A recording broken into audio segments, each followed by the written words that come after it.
And we are continuing to following a developing news for the solar industry. The PUC has just approved a deal that will restore lower rates to customers who have installed or applied to install a rooftop solar system.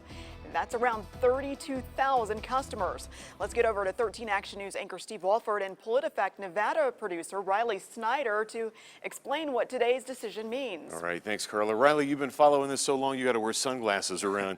What does this mean now? Where do we go from here? So this is a big step forward for the rooftop solar industry and for people who have been paying and have rooftop solar panels on their homes. This basically means that they're going back to the rates that they had before the PUC made its decision in January. And those were the rates that convinced a lot of people to jump into solar in the first place. Yeah, and the concern always was that they're going to get stuck now with 20 or 30 years of higher power bills, so their concern is gone. But what's important to remember is that this is for people who had rooftop solar panels. Going forward, people who want to get new rooftop solar panels, applications for those have plummeted since the PUC made its decision back in December and January.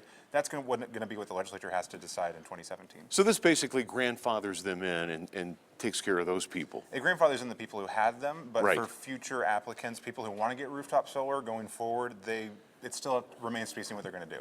Where was Governor Sandoval on this? Because this was one of those things that turned into a political issue real fast because it involved so many people who said, hey, we got gypped. It is a huge political issue. You see candidates on both Republican and Democrat who are using this in mailers and campaign ads. Solar is a big issue in the state. The governor is very keen on making solar energy and renewable energy part of his legacy. He's got 2 years left in the governor's office before he's termed out.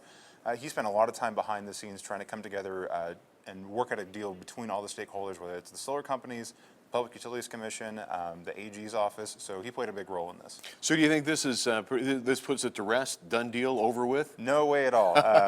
So I knew you were going to say that. Yeah. In 2017, this is going to be a huge issue in the legislature. In 2015, the last legislative session, they essentially decided to kick the can down the road. They're not going to do that again. This is going to get figured out during the next legislative session next year. So one way or the other, somebody's going to run over the can with a tank. That's what it sounds like. All right, or a solar panel in this case. All right, thanks, Riley. Carla.